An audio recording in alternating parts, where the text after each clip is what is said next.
Expliquez-nous, quelle est la place de la thermolyse par évaporation? Je voudrais vous faire quelques rappels, un rappel de physiopathologie. La place prépondérante de la thermolyse par évaporation, par temps chaud chez un adulte en bonne santé, c'est un exemple que je vous donne, les pertes de chaleur vont se faire au niveau de la peau par deux mécanismes principaux.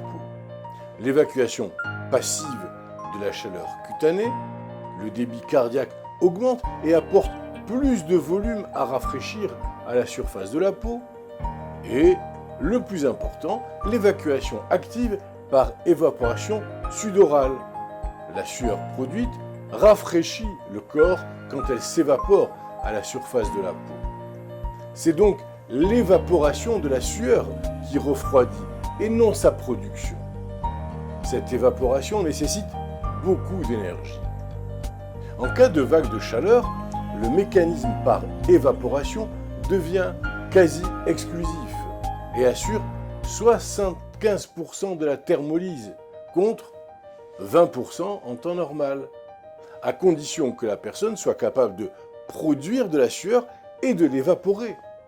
Il ne faut donc pas qu'elle soit déshydratée et il faut que l'air qui l'entoure soit aussi sec que possible au contact de la sueur.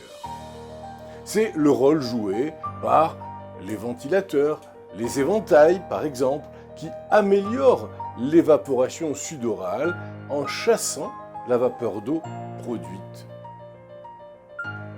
Chez la personne âgée, le nombre de ces glandes sudoripares est diminué, et ce du fait de l'âge.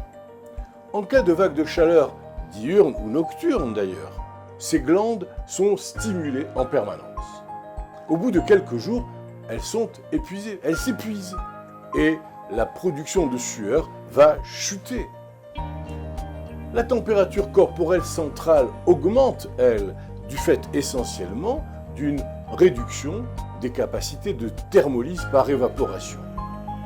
Ce phénomène est accentué par le fait que l'énergie demandée est alors importante, trop importante, et va dépasser les capacités d'une personne âgée, souvent malade.